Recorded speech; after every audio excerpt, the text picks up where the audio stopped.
হাওড়ায় পিলখানা এলাকায় প্রমোটার খুনের ঘটনায় উত্তেজনা এখনও চরমে। পিলখানা এলাকায় প্রকাশ্যে গুলি করে ব্যবসায়ীকে হত্যা এবং এলাকায় দুষ্কৃতী তাণ্ডবে পুলিশি নিষ্ক্রিয়তার প্রতিবাদে গোলাবাড়ি থানার ঘেরা কর্মসূচি বিজেপি। পুলিশি নিষ্ক্রিয়তার অভিযোগ বিজেপির। আজ এই কর্মসূচিকে কেন্দ্র করে ধুন্দুয়ার কাণ্ড থানার সামনে মিছিল করে আন্দোলনকারীরা থানার দিকে এগিয়ে যায়, কিন্তু পুলিশের করা ব্যারিকেড আটকে পড়েন আন্দোলনকারীরা। তারা ব্যারিকেড ভাঙার চেষ্টা করেন।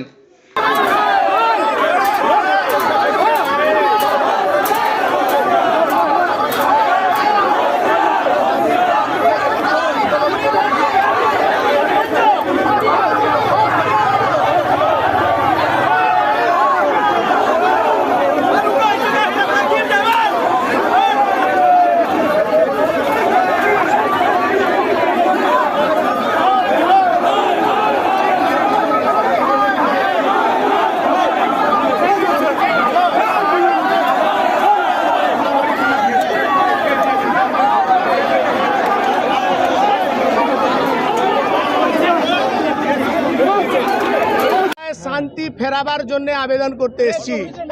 2021-এ গৌতম চৌধুরী এমএলএ হওয়ার পর যেভাবে উত্তর হাওড়া বিশেষ করে গোলাবাড়ি এলাকায় ক্রাইম বেড়েছে, গোলাবাড়ি মালিপাছগাড়ায়, তারই প্রতিবাদ করতে এসেছি। ধীরে ধীরে করে যারা চুনোপুটি ছিল তারা বড় বড় ডন গুন্ডা হয়ে গেছে। বিধায়কের আশীর্বাদ প্রাপ্ত ছেলেরা আর্মস নিয়ে সারাদিন ঘুরে বেড়ায়, পুলিশ কিন্তু কিছু জানে না। পুরো গোলাবাড়ি এলাকায় গাঁজা বিক্রির সব থেকে বড় হাব হয়ে গেছে, ওসি কিছু জানে না। এই এলাকায় আর্মস ডিলার আছে রোহিত, সব পুরো পিলখানা জানে, পুলিশ কিন্তু জানে না। হারুন মার্ডার করে দিল, আমার কাছে খবর আছে 6 ঘন্টার আগে হারুনের মার্ডার হয়ে যেত। আর নিয়ে পুরো এলাকায় ঘুরলো, ইন্টেলিজেন্স কোথায়, কেন তাদেরকে ধরলো না, আজকে কেন ধরছে না? একটা মার্ডার হয়ে গেছে, কি মামলা শেষ? তারা তো আর্মস নিয়ে ঘুরছে। এই পুরো এলাকায় পুলিশ ফেলিওর, পুলিশের ইন্টেলিজেন্স ফেলিওর। আমরা আজকে এসে বলেছি যত অবৈধ হাতিয়ার আছে সব উদ্ধার করতে হবে। যত অপরাধী যারা এলাকায় ঘুরে বেড়াচ্ছে, রংবাজি করছে, দাদার আশীর্বাদ প্রাপ্ত, তাদেরকে গ্রেপ্তার করতে হবে। সাংবাদিকের উপরে যে হামলা করেছে তাদেরকে কঠোর শাস্তি দিতে হবে। যে মব লিঞ্চিং হয়েছে, মার্ডার করেছে হারুন আর মারবেন তার ভাইকে, এটা কোথাকার ন্যায় আছে? তার ভাইকে যে মব লিঞ্চিং করেছে, আজকে ও মরার অবস্থায় হাওড়া হসপিটালে পড়ে আছে, তাকে তার যারা মেরেছে বিরুদ্ধে কঠোর পদক্ষেপ নিতে হবে। ল অ্যান্ড অর্ডারকে তুলে দিয়েছে, ছেড়ে দিয়েছে, ভগবান ভরসা, আল্লাহ দেখবে। আল্লাহ দেখবে না, পুলিশের কাজ পুলিশকে করতে হবে।